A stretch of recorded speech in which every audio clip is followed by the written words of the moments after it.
అన్నం హుతం అన్నం సమం నయతి తస్మాత్ ఏతాహ సప్తర్చిష భవంతి. ఇప్పుడు భోజనం చేశారనుకోండి, ఇప్పుడు ఈ భోజనం చేసిన తర్వాత ఎలా ఉంటుంది? కొద్దిగా శక్తి ఉంటుంది మీకు. ఇప్పుడు అందరితో ఏమండి బాగున్నారా, ఎలా ఉన్నారు, ఎప్పుడు వచ్చారు మీరు, ఎన్ని మాటలు వస్తాయి వీడికి. ఇప్పుడు ఈ భోజనం పెట్టలేదు అనుకోండి 2 రోజులు, ఇప్పుడు అవతల వాడు వచ్చి ఏమండి బాగున్నారా అంటే అప్పుడు ఇవేం పనికిరావు. కళ్ళుతో చూడలేడు, చెవులు కూడా సరిగ్గా. ఇప్పుడు వీడు అడగడు ఎవరిని ఎలా ఉన్నారని, అవతల వాళ్ళు వచ్చి ఎలా ఉన్నారండి.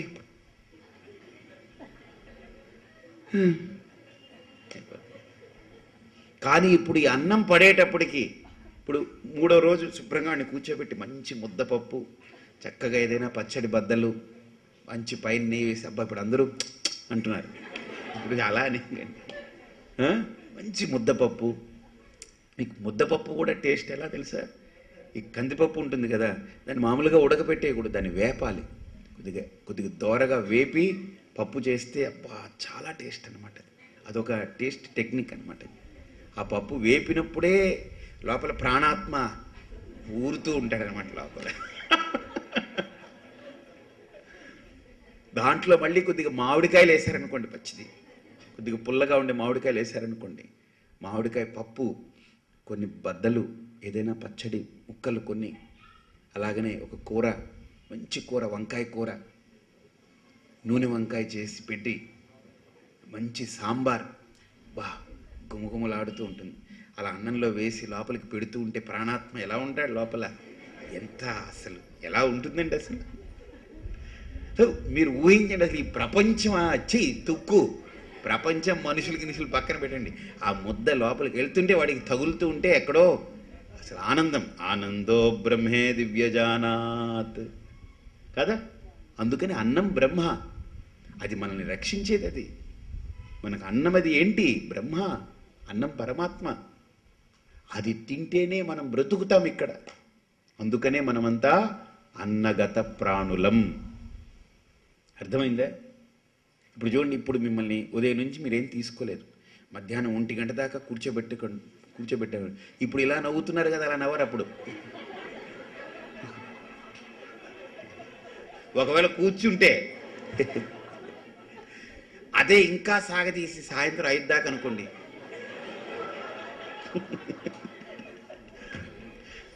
ఏమైపోతుందంటే ఇంకంతే, శరీరం మన వశంలో ఉండదు. అందుకనే త్యాగరాజస్వామి అన్నారు, పరవశమాయనురా ఈ దేహము పరవశమాయనురా. ప్రాణవశం అండి ఇది, మన వశం ఎక్కడ, ఇదేనా కాదా?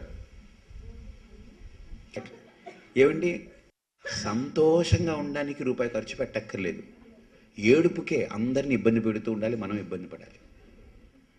హాయిగా ఉండడానికి ఏమైనా ఇబ్బంది ఉందా? ఎందుకు హాయిగా ఉండలేరు?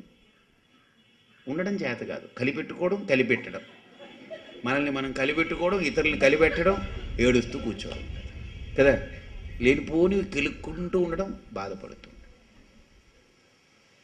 కాబట్టి ఇక్కడ మనకంటుంది ఆ ప్రాణం, ఈ సమానం అనేటువంటిది ఏంటంటే, ఏదైతే లోపలికి తీసుకుంటున్నామో నాలుక మీద పెట్టిన తర్వాత మనకు తెలియదు కదా.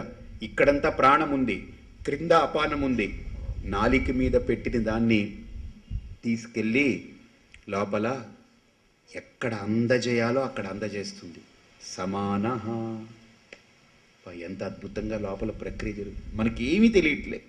మనకేమైనా తెలుస్తుందా లోపల ఏం జరుగుతుందో? ఇక్కడ దాకే తెలుసు.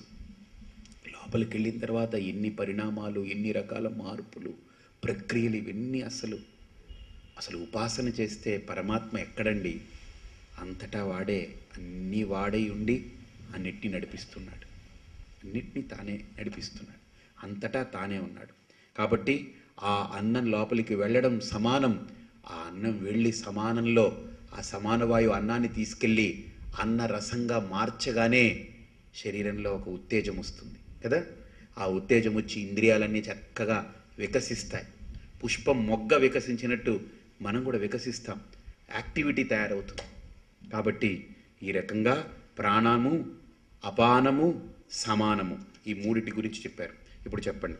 హృది హ్యేష ఆత్మా అత్ర ఏతత్ ఏకశతం నాడీనాం తాసాం శతం శతం ఏకైకస్యాం ద్వాసప్తిః ద్వాసప్తతిః ద్వాసప్తతిః ప్రతిశాఖా నాడీ సహస్రాణి భవంతి ఆసు వ్యానశ్చరతి. వ్యానము ప్రాణమైంది. ఎక్కడుంది ప్రాణం? ఈ 7ంటికి వెనకాలుంది. అపానం ఎక్కడుంది? నాభికి క్రింద ఉండి ఆకర్షణ శక్తిని ఇచ్చి మనల్ని కాపాడుతుంది. సమానం ప్రాణానికి అపానానికి మధ్యలో ఉంది. వ్యానం ఎక్కడుంది అని అంటే ఎక్కడంటారు? హృది హ్యేష ఆత్మ. హృదయమే వ్యానానికి పిండం. హృదయం అనే పిండం అంటే గుండె ఉంది కదా లోపల, ఆ గుండె అనేటువంటి దానికి లోపల ఉండేటువంటి పిండం ఏదైతే ఉందో అదే వ్యానానికి ఉపాధి. ఇదేం చేస్తుందంటే అత్ర ఏతద్ ఏకశతం నాడీనాం తాసాం శతం శతం ఏకైకస్యాం. అంటే ఇక్కడ ఏంటనంటే నాడులు ఉన్నాయట దాంట్లో, హృదయ నాడులు. ఎలా ఉన్నాయి నాడులు అని అంటే 101 నాడులు ఉన్నాయట. ఎన్ని నాడులు? 101 నాడులు, ప్రధానమైన నాడులు. ఈ 101 నాడులకి ఒక్కొక్క నాడికి మళ్ళీ 100 నాడులు కనెక్ట్ అయి ఉన్నాయి. అంటే 101 × 100 ఎంతైంది? 10,100 కదా. 10,100 నాడులు ఉన్నాయి. 101 × 100 ఎంత? లెక్క చెప్పండి కరెక్ట్గా. తిక్క కాదు, ఏం కావాలి? లెక్క. 101 నాడులకి, ప్రధానమైన నాడులకి ఒక్కొక్క నాడికి 100 నాడులు ఉన్నాయి. ఈ 10,100 నాడుల్ని ఏం చేశారంటే మళ్ళీ ఒక్కొక్కటి 72తోటి కనెక్ట్ అయ్యింది. మళ్ళీ ఈ 10,100 నాడులు 72తో కనెక్ట్ అయింది. అలాగ మొత్తం కనెక్ట్ అయినటువంటి ఈ నాడుల్ని చూస్తే మనకు 72,72,00,000 నాడులు అయిపోయింది. అర్థమైందా? అన్ని నాడులు.